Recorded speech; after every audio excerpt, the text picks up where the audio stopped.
Welcome to the Stop Shrinking Socialcast. I'm your host, Julia Mallory. This series of interviews examines what it means to shrink. Shrinking isn't just playing it small, but it's any time that we do the opposite of what allows us to honor our truth. This series will feature dope and dynamic people that demonstrate the complex layers and resilience of the human spirit. Their lived examples show us that perfection isn't required for living one's purpose. Let's get into it. Olivia is an author, an artist, and a stylist. You can find her on Instagram at Olivia and at Locks by Liv. You can also find her online at theoacademy.com. Thank you so much for agreeing to be a part of the Stop Shrinking Socialcast. I'm so glad that you're here. Thank you. I'm really appreciative.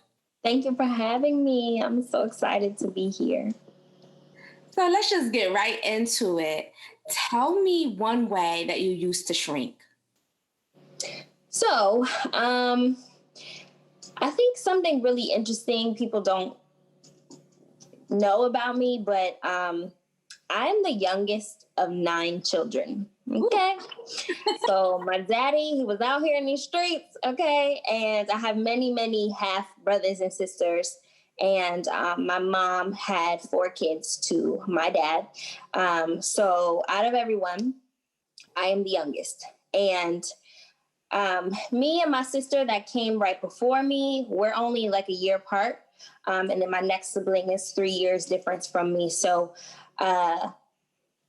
me and her kind of both were in the same boat, but just me being like the super youngest. I learned how to be a fly on the wall because my older siblings were so rambunctious. They used to get into everything.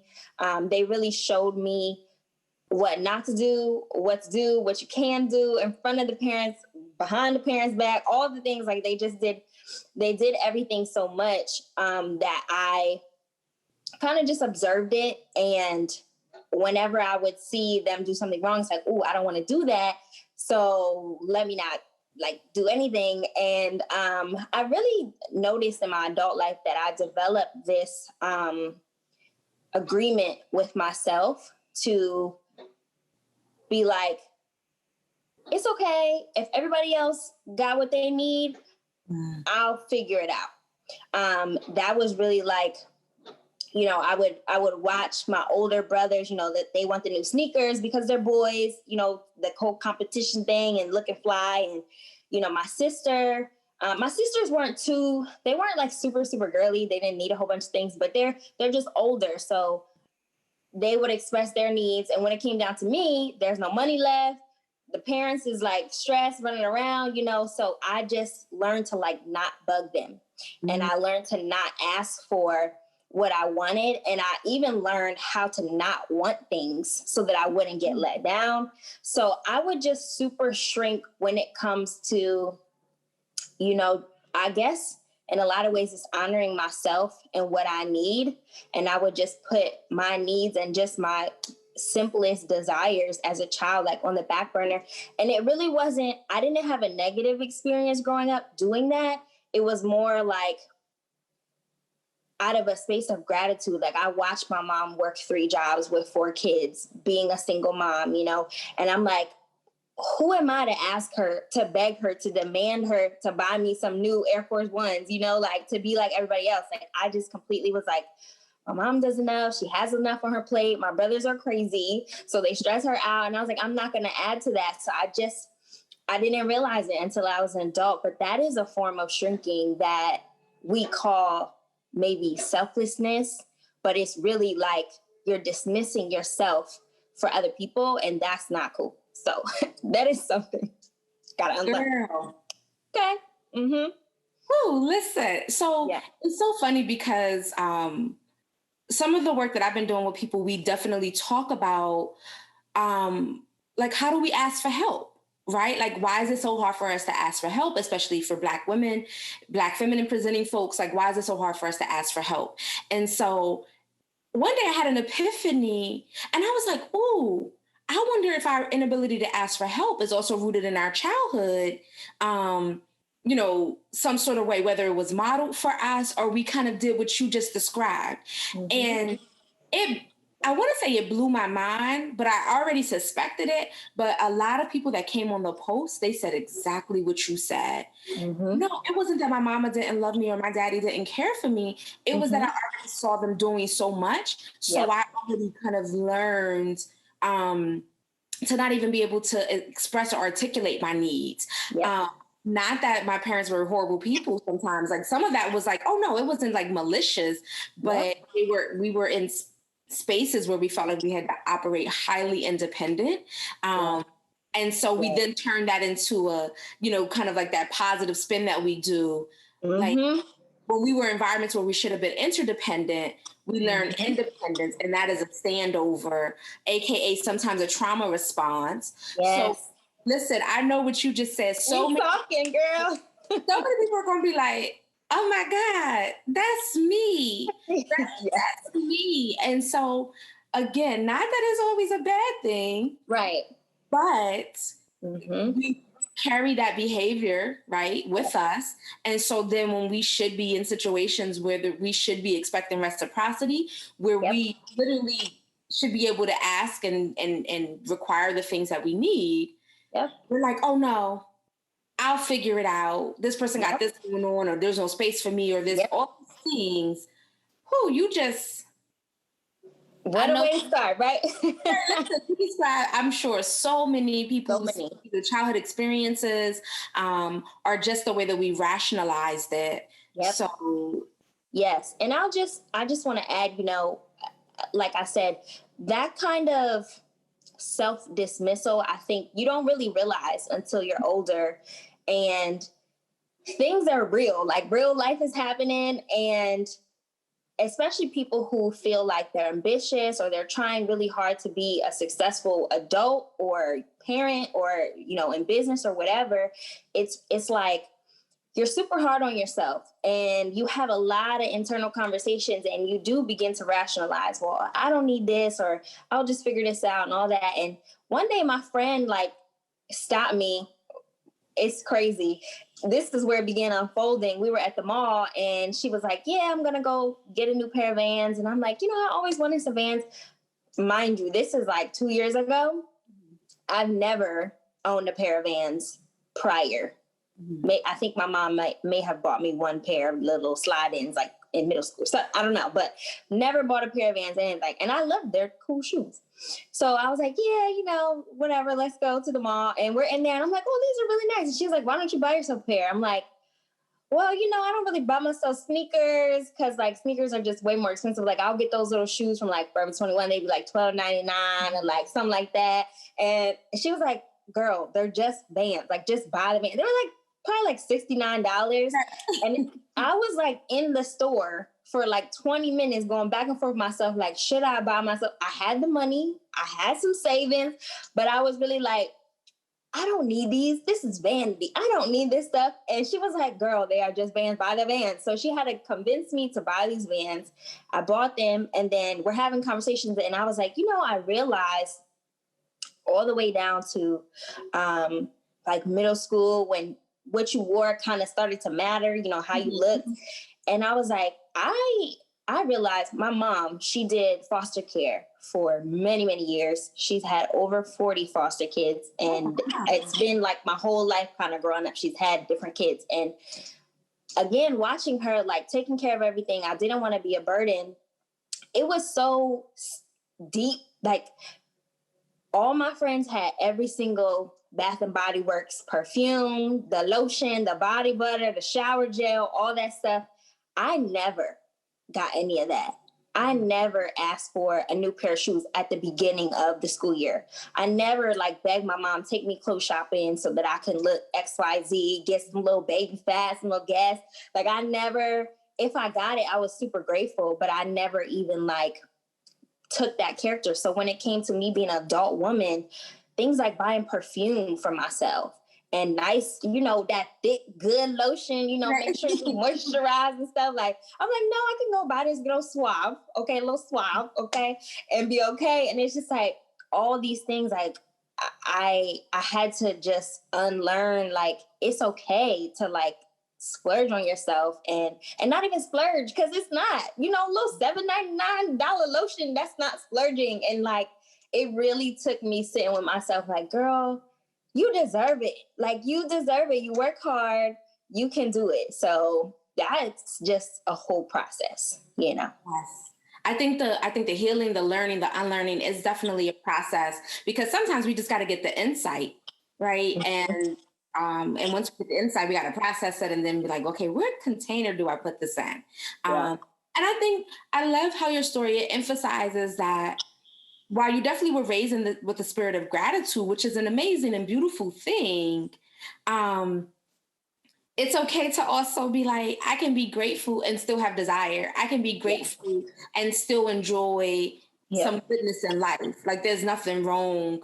There's nothing wrong with that. Exactly. And I think that's like what the healing part looks like. We're like, oh yeah, no, I'm grateful. I'm grateful for the small things that I have. And it's okay for me to want to, spend $15 on a body butter. Exactly. It's okay. And I think the gratitude is what keeps you grounded to say, oh, it doesn't have to be $95 body butter, if that's not within your budget or even your desire, but it's like, oh, something that'll last with me throughout the day. Exactly. Yep. Oh, wow. Thank you. That's such incredible insight. Like, I just know that there's such critical insight there. I can't wait until folks can hear this and see this. And I know it's definitely going to touch some people.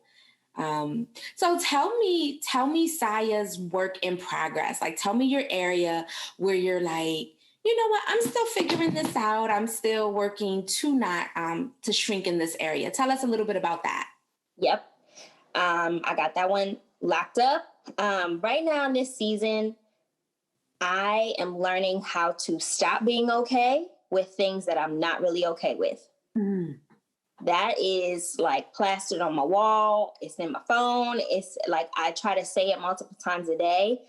I have to stop being okay with things that I'm really not okay with. Because of what I just, previously shared, like growing up, all of these agreements of it's okay, I'll figure it out, don't worry about it. All of that stuff really just taught me how to accept what people are giving me instead of defining what I need. Yes. And I'm like seeing it in every day. Like, if somebody's like, all we have left is orange and blue, but I really want it red, it's a no for me. Like, I don't have to just take the orange and blue because that's what you have. I can just say it's a no. So that really showed up at my job. Mm-hmm. I was working in a capacity where we had very small staff, and I understood that because of budgets. But after years of just trying to play all roles because we didn't have the budget, I was like, hey, look, my mental health and sanity is way more important than this check at this moment. And I need to communicate. I'm going to need us to put another staffer on here, or it's not going to work for me. I'm sorry, whatever y'all doing, it's just not going to work for me. Another area was in my co-parenting relationship. So I have a daughter, she has a father, we do what we do, and I am so much of I'll figure it out. So everything that is her life, I am in charge of. And although I can do it, just because you can do something doesn't mean you should, okay?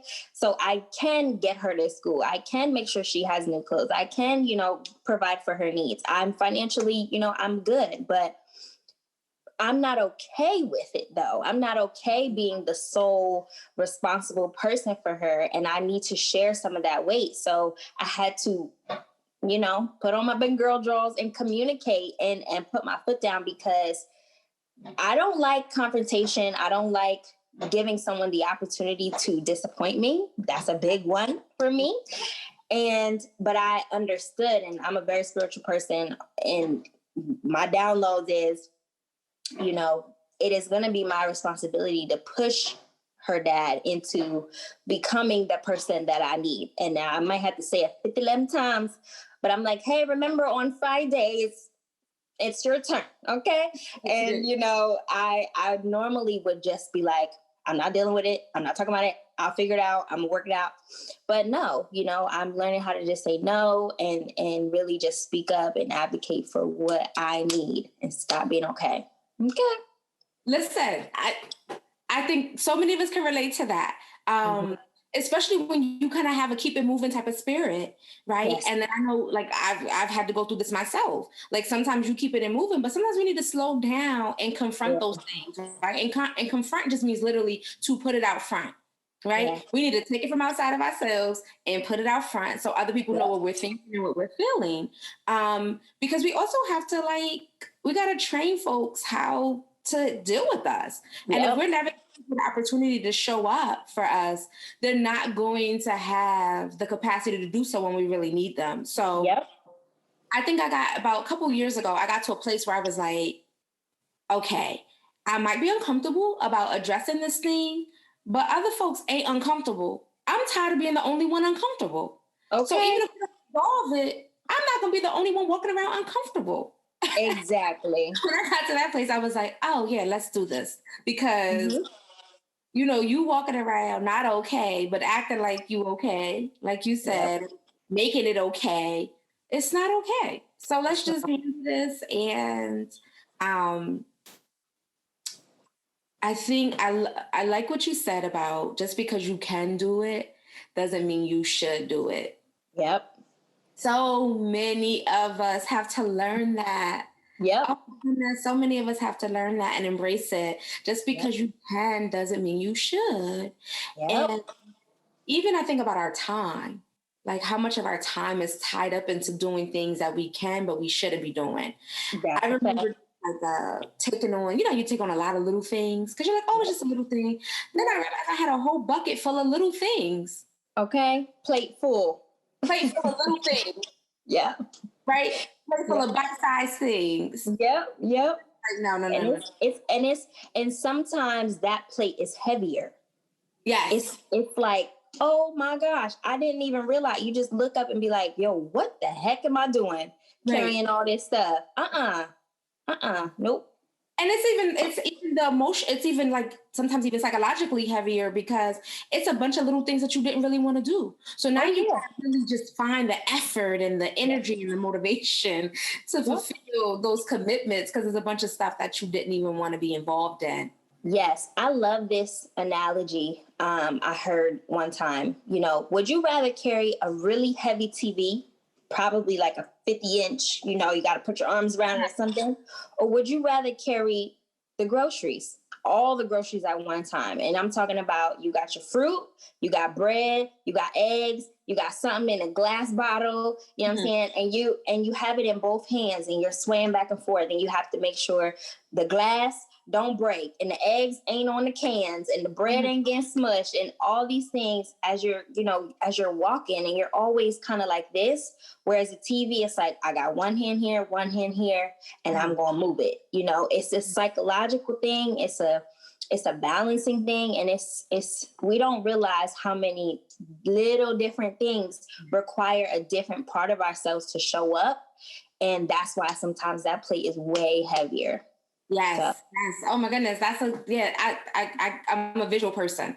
So just seeing that and definitely, I'll just do this or I'll just do that. And really you did all those things. Ain't really get nothing major done. Nothing that to move your spirit. You just did it to a bunch of bite-sized pieces. Yeah. I'm sure I know the word around just because you can doesn't mean you should. I know that that's going to connect with people because I know it's something that we wrestle with all the time. Like a lot of our purpose is tied up into doing work that is not ours. So I know that is going to touch folks. So tell me where Saya is like, oh no, I got this. I'm confident in this. I'm not shrinking in this area. It's not negotiable. Don't even talk to me about it. Tell me that. Saya. This one is juicy because I don't talk about it like anywhere except for with my friends. And that is in dating. Okay. I am a person, with my daughter's father, we were together for a very long time. And after him, I have not been in an actual relationship since. And in dating, I did a little, just teeny little bit of dating, okay? But all I need is a little bit, for me. I don't need to learn the same lesson 500 times to get it. I can get it in about 1, 2, okay? So I just really,